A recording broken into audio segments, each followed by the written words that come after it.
প্রিয় শিক্ষার্থীবৃন্দ, টাইপস্ক্রিপ্টের এই ভিডিও টিউটোরিয়ালে আপনাদের সবাইকে স্বাগতম জানাচ্ছি। আমি আনিসুল ইসলাম। এই ভিডিও টিউটোরিয়ালে আমি আলোচনা করব tsconfig ফাইল সম্পর্কে, অর্থাৎ টাইপস্ক্রিপ্ট কনফিগারেশন ফাইল সম্পর্কে। আশা করি ভিডিওটি দেখার পর আপনারা শিখতে পারবেন tsconfig কি, এটি কিভাবে ব্যবহার করতে হয় এবং টাইপস্ক্রিপ্ট নিয়ে যখন কাজ করবেন কিভাবে আপনাদের ফাইল স্ট্রাকচার সাজানো উচিত সেই প্রসঙ্গে। তো চলুন শুরু করে দিই। দেখতে পাচ্ছেন এখানে একেবারে স্ক্র্যাচ থেকে আমি শুরু করব। আমি একটি প্রজেক্ট ফোল্ডারের নাম দিয়েছি ts টিউটোরিয়াল, আপনারা যে কোনো কিছু দিতে পারেন। তো আমি এখানে প্রথমে যে কাজ করব, আমি index.html নামে একটি ফাইল নিচ্ছি এবং এর মধ্যে বেসিক একটি স্ট্রাকচার তৈরি করে নিচ্ছি। দেখতে পাচ্ছেন এখানে বেসিক স্ট্রাকচার তৈরি করে নিয়েছি। জাস্ট h1 দিয়ে আমি একটি ওয়েলকাম মেসেজ দিয়ে দিচ্ছি। ওকে, দ্যাটস ইট, এতটুকু। তো আমি এই ফাইলটাকে এবার ওপেন উইথ লাইভ সার্ভার সাহায্যে ওপেন করব। দেখতে পাচ্ছেন এখানে পারফেক্টলি ওপেন হয়েছে। রাইট, দেন আমি যে কাজটা করতে পারি, এখানে আমি একটি স্টাইল ফাইল নিতে পারি style.css নামে, এবং এইখানে জাস্ট বেসিক একটা স্টাইল দিয়ে দিতে পারি যে সবার জন্য ব্যাকগ্রাউন্ড কালার কি হবে সেটা দিয়ে দিতে পারি। সাপোজ এইখানে আমি এই কালারটা দিচ্ছি, দ্যাটস ইট। ওকে, বাট এটা আমার HTML এর সাথে লিঙ্ক করতে হবে। সেটা কীভাবে করতে হয় সেটা অলরেডি আপনারা জানেন, যারা আমার CSS এর ভিডিও সিরিজ দেখেছেন নিশ্চয়ই আপনারা খেয়াল করেছেন। আমি HTML, CSS, জাভাস্ক্রিপ্ট, বুটস্ট্র্যাপ এই প্রত্যেকটা ভিডিও সিরিজ অলরেডি শেষ করে দিয়েছি। ওকে, সো সব কিছু সিকোয়েন্সে করছি। দেখতে পাচ্ছেন এইখানে অলরেডি সেট করা হয়ে গেছে ব্যাকগ্রাউন্ড কালার। তো আমাদের CSS অ্যাড করা হয়ে গেল। এবার আমরা চাচ্ছি যে টাইপস্ক্রিপ্টে কোড করব, সেটা কনভার্ট হবে জাভাস্ক্রিপ্টে, এবং সেই জাভাস্ক্রিপ্টের ফাইলটা আমরা কার সাথে লিঙ্ক করব? HTML এর সাথে লিঙ্ক করব, যেমনটা আমরা নর্মালি করে থাকি। ওকে, তো সেই জন্য যে কাজটা করব, আমি এখানে আমার যে পাবলিক যে জিনিসগুলো রয়েছে, অর্থাৎ index.html, দেন style.css, এগুলোকে আমি পাবলিক ফোল্ডারের মধ্যে রেখে দিচ্ছি। ওকে, সো এতটুকু কাজ করে নিলাম, সেভ করে নিচ্ছি। এইখানে style.css এটাও সেভ করে নিচ্ছি। এবার যদি আমি এটাকে রিলোড করি, ডেফিনেটলি এটাকে আবার রান করতে হবে। আমি আবার রান করে নিচ্ছি। এখান থেকে ওপেন উইথ লাইভ সার্ভার দিচ্ছি। দেখতে পাচ্ছেন এখানে পারফেক্টলি কাজ করছে। এবার আমরা এখানে ডিরেক্টলি চাইলে index.js ফাইল তৈরি করতে পারি, কিন্তু আমরা সেটা করব না। আমরা যেহেতু কি করছি, টাইপস্ক্রিপ্ট শিখছি। টাইপস্ক্রিপ্ট কি করবে আমরা জানি, index.js ফাইল, আমরা যদি index.ts ফাইল দিয়ে কোড লেখা শুরু করি, টাইপস্ক্রিপ্ট কম্পাইলার সেটাকে কম্পাইল করে index.js এ রূপান্তর করবে, তাই না? এবং সেই index.js-টাকে চাচ্ছি আমি কি করব, HTML এর সাথে লিঙ্ক করব। সেটা হচ্ছে আমার মেইন উদ্দেশ্য। তো সেই জন্য আমি যে কাজটা করব, এখানে আরেকটি ফোল্ডার তৈরি করছি। লক্ষ্য রাখবেন সেই ফোল্ডারের নাম দিচ্ছি সোর্স। তো এই সোর্স ফোল্ডার তৈরির উদ্দেশ্য হচ্ছে আমরা যে টাইপস্ক্রিপ্ট কোডগুলো লিখব সবগুলো মূলত এই সোর্স ডিরেক্টরির মধ্যে লিখব। ওকে, সে ফর এক্সাম্পল আমি এখানে লিখছি index.ts টাইপস্ক্রিপ্ট ফাইলটা লিখলাম। এবার এখানে জাস্ট একটা কনসোল লগে একটা মেসেজ দিতে চাচ্ছি, hello I am index.ts, that's it, এতটুকু। তো আমরা জানি যে এটাকে যদি আমরা কম্পাইল করি সেটা কি হবে, index.js ফাইল হবে। তো আমরা চাচ্ছি সেই index.js ফাইলটা কি হবে, একটা নতুন ডিরেক্টরিতে কি করব, আমরা কনভার্ট করব। তো বিষয়টা হচ্ছে কি, আমরা যতগুলো টাইপস্ক্রিপ্ট ফাইল নিয়ে কাজ করব সবকিছুকে সোর্সের মধ্যে রাখতে যাচ্ছি, আর কম্পাইলার কি করবে, কম্পাইল করে যে জাভাস্ক্রিপ্ট ফাইলগুলো দেবে সেটাকে অন্য একটা ফোল্ডারে রাখতে যাচ্ছি। সেই ফোল্ডারের নাম আমি এখানে দিচ্ছি ডিস্ট ফোল্ডার, নর্মালি অনেকেই দিয়ে থাকেন। তো এই ফোল্ডারটা যদি আমি এখানে নাও দেই তাতেও কোনো প্রবলেম নেই, সেটা আমরা চাইলে কনফিগারেশনের মাধ্যমে ক্রিয়েট করতে পারি। তো সেটা এবার আমি আপনাদের দেখাচ্ছি। তো আমি এখানে প্রথমে টার্মিনালটা ওপেন করে নিলাম। আপনারা আপনাদের টার্মিনালটা ওপেন করে নেবেন।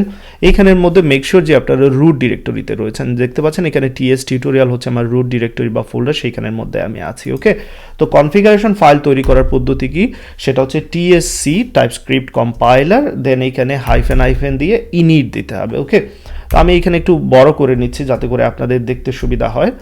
জাস্ট এ সেকেন্ড, হোপফুলি এবার দেখতে পাচ্ছেন আপনারা। ওকে, ফাইন, আমি এটাকে আরও একটু এই পাশে সরিয়ে নিচ্ছি এবং এটাকে এই দিকে নিয়ে আসছি। ওকে, ফাইন।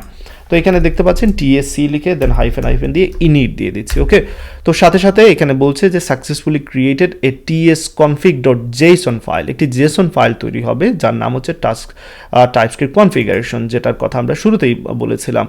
তো এইখানের মধ্যে আমি কি করতে পারবো, আমার টাইপস্ক্রিপ্ট কম্পাইলারের জন্য যাবতীয় যে কনফিগারেশনগুলো রয়েছে সেগুলো সেট করে দিতে পারবো।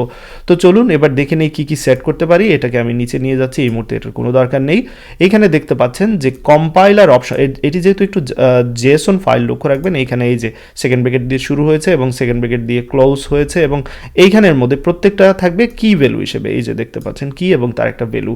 তো তো মেইন কি যেটা সেটা হচ্ছে কম্পাইলার অপশনস, এবং এই কম্পাইলার অপশনসের মধ্যে একটি অবজেক্ট রয়েছে যেমনটা এখানে দেখতে পাচ্ছেন, এখানে শুরু হয়েছে এবং একেবারে শেষের দিকে গিয়ে শেষ হয়েছে। ফাইন, তো আমরা মূলত এই টাইপস্ক্রিপ্ট কনফিগারেশন সম্পর্কে একটু জানার চেষ্টা করব, যার জন্যই মূলত এই ভিডিও টিউটোরিয়াল। তো মনোযোগ সহকারে এখানে দেখার চেষ্টা করবেন। এখানে অনেক কিছু রয়েছে অলরেডি কমেন্ট করা রয়েছে, তো আমাদের প্রয়োজন মতো যেগুলো দরকার সেগুলোকে আমরা আনকমেন্ট করে নিতে পারি। তো এখানে দেখতে পাচ্ছেন এর টার্গেট বলছে ES5 অর্থাৎ ল্যাঙ্গুয়েজ, এবং এনভায়রনমেন্টটা এখানে ES5। প্রত্যেকটার সাথে কিন্তু রুলের সাথে এখানে মনে করেন এক একটা রুল, এই যে কি ভ্যালু এবং তাদের এক্সপ্লেনেশন দেওয়া আছে, কিন্তু এটা কেন ব্যবহার করা হচ্ছে সেটা এখানে বলে দেওয়া আছে। ওকে, তো আমাদের টার্গেটটা কি, যখনই আমরা কোনো একটা টাইপস্ক্রিপ্টকে কম্পাইল করব আমরা চাচ্ছি যে নতুন একটা ফোল্ডার, সেটা যে কোনো নাম হতে পারে, আমি দিচ্ছি ডিস্টিল ফোল্ডার, সেই ডিস্টিল ফোল্ডারে কি করব, আমাদের কম্পাইলার কি করবে, আউটপুটটাকে জেনারেট করবে, অর্থাৎ জাভাস্ক্রিপ্ট ফাইলকে জেনারেট করবে। তো সেই জন্য এখানে অবশ্যই অপশন রয়েছে, আমি এখানে চাইলে একে একে সবগুলো যেতে পারি, বাট আমি এখানে ফাইন্ড করে নেব Ctrl+F দিয়ে। এখানে যে কাজটা করব, আমি আউটপুট ডিরেক্টরি যেটা রয়েছে, এই যে দেখতে পাচ্ছেন, এই যে আমি সার্চ করে খুঁজে নিয়েছি, আমি এই যে কমেন্ট আছে এটা তুলে দিচ্ছি। আমি বলে দেব যে জাভাস্ক্রিপ্ট ফাইলগুলো কোথায় গিয়ে স্টোর হবে সেটা এখানে বলে দিচ্ছি। সো এখানে দেখতে পাচ্ছেন ডট দিয়ে স্ল্যাশ দেওয়া আছে, অর্থাৎ রুট ডিরেক্টরি সিলেক্ট করা আছে। দেন আমি চাচ্ছি ডিস্টিল নামে ফোল্ডারের মধ্যে স্টোর হবে। তো ডিস্টিল নামে ফোল্ডার যদি এখানে না থাকে তাহলে সে কি করবে, জেনারেট করবে অটোমেটিক্যালি। ওকে, দেন এবার আমি যে কাজটা চাচ্ছি, আমি এখানে আরেকটা কাজ আমি এখানে করতে যাচ্ছি, সোর্স ডিরেক্টরি যেটা সেটা বলে দিতে যাচ্ছি। ওকে, সো সোর্স ডিরেক্টরির জন্য, বা root directory, actually root directory. Okay, so এখানে স্পেলিংটা ঠিক করে নিচ্ছি, রুট ডিরেক্টরি, এই যে রুট ডিরেক্টরি যেটা রয়েছে এটাকেও আনকমেন্ট করে দিতে যাচ্ছি। রুট ডিরেক্টরি আনকমেন্ট করে দেওয়ার উদ্দেশ্য হচ্ছে যে এটা মূলত আমাদের যে টাইপস্ক্রিপ্ট কম্পাইলার সে কোথায় গিয়ে ফাইল খুঁজবে, টাইপস্ক্রিপ্ট ফাইলগুলো, সেটা এখানে আমি বলে দেবো। তো আমি বলে দিচ্ছি যে সোর্স নামে যে ফোল্ডারটা রয়েছে আমাদের রুট ডিরেক্টরি থেকে, অর্থাৎ TS টিউটোরিয়াল থেকে সোর্স ফোল্ডার এসে যাবে, এবং এই সোর্স ফোল্ডারের মধ্যে যতগুলো টাইপস্ক্রিপ্ট ফাইল আছে সবগুলোকে কি করবে, কনভার্ট করে নেবে জাভাস্ক্রিপ্টে কম্পাইলার। ওকে, তো আশা করি এতটুকু নিশ্চয়ই বুঝতে পেরেছেন। এখানে আসলে অনেকগুলো রুলস আছে, আপনারা চাইলে এই জিনিসগুলো পড়ে নিতে পারেন। আমি এই লিঙ্কটা আপনাদের সাথে শেয়ার করবো, এই যে টাইপস্ক্রিপ্ট কনফিগারেশন জন্য এখানে প্রত্যেকটা যে কি ভ্যালু যেগুলো আছে সবগুলোর এক্সপ্লেনেশন দেওয়া আছে এবং ব্যবহার দেওয়া আছে, দেখতে পাচ্ছেন এখানে। এন্ড দেন আমি একেবারে নিচের দিকে চলে যেতে পারি, আমি এক্সট্রা কিছু জিনিস এখানে অ্যাড করতে পারি, কম্পাইলার অপশন ছাড়াও কিছু জিনিস অ্যাড করতে পারি। এখানে আমি বলে দিতে পারি যে আমি কি ইনক্লুড করতে যাচ্ছি। তো আমি যেই ফাইলগুলো এখানে ইনক্লুড করতে যাচ্ছি, বা যে ফোল্ডার আমি মূলত এখানে চাচ্ছি সোর্স ফোল্ডারটা ইনক্লুড করতে যাচ্ছি, সেটা এখানে বলে দিতে পারি। আমি চাইলে এরকমও বলে দিতে পারি রুট থেকে শুধু সোর্স ফোল্ডারকে সে কী করবে, চেক করবে, আর কোন ফোল্ডারকে না। ওকে, এখানে চাইলে এক্সক্লুডও ব্যবহার করতে পারি, সেটা আমার ইচ্ছা। ইনক্লুড, এক্সক্লুড অনেকগুলো অপশন রয়েছে।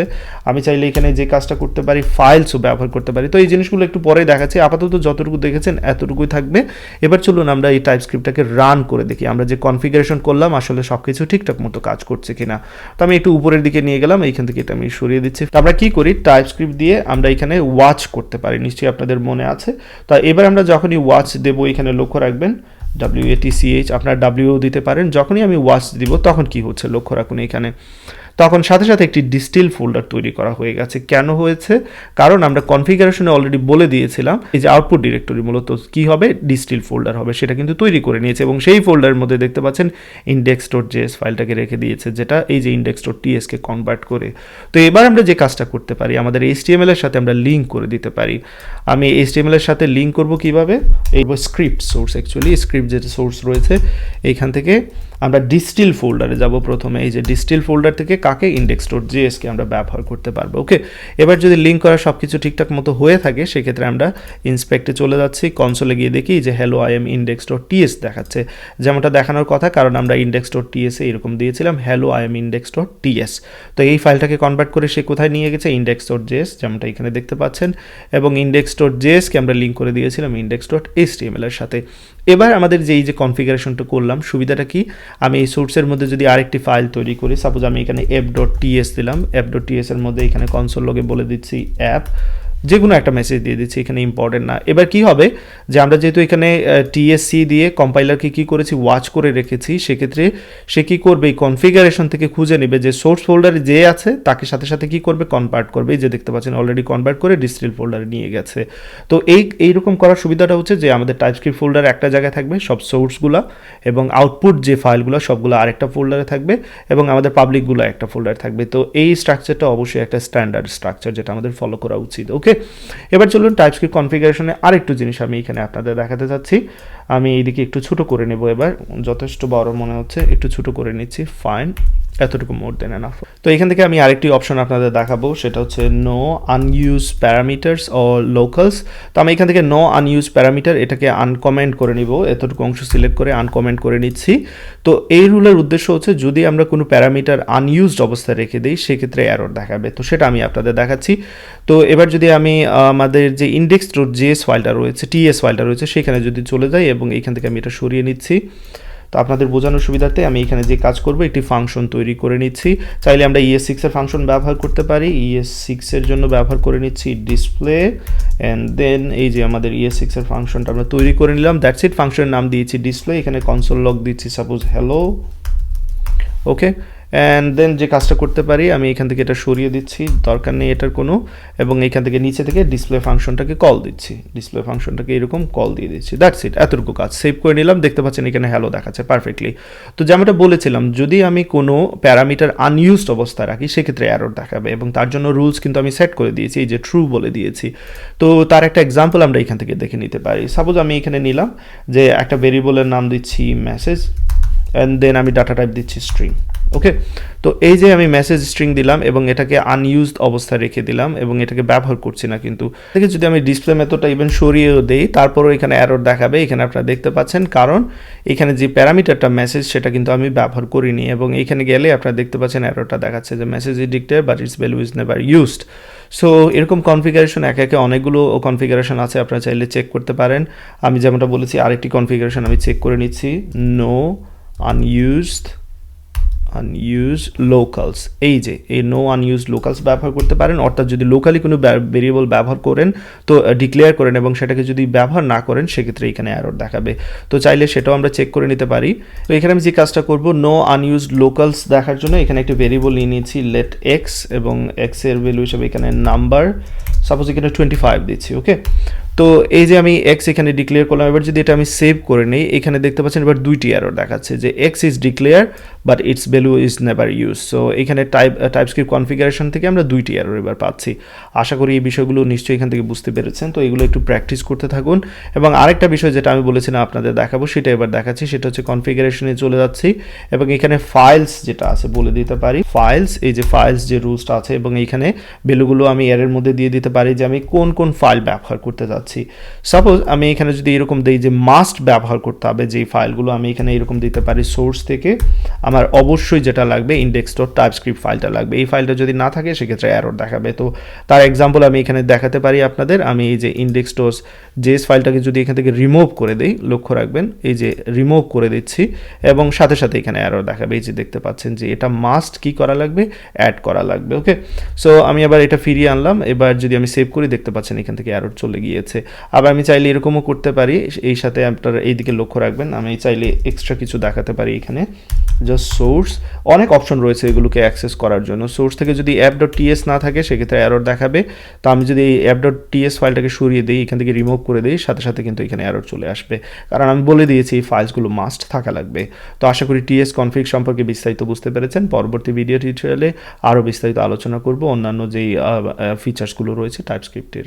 ততক্ষণ পর্যন্ত সবাই ভালো থাকবেন, সুস্থ থাকবেন, আল্লাহ হাফিজ।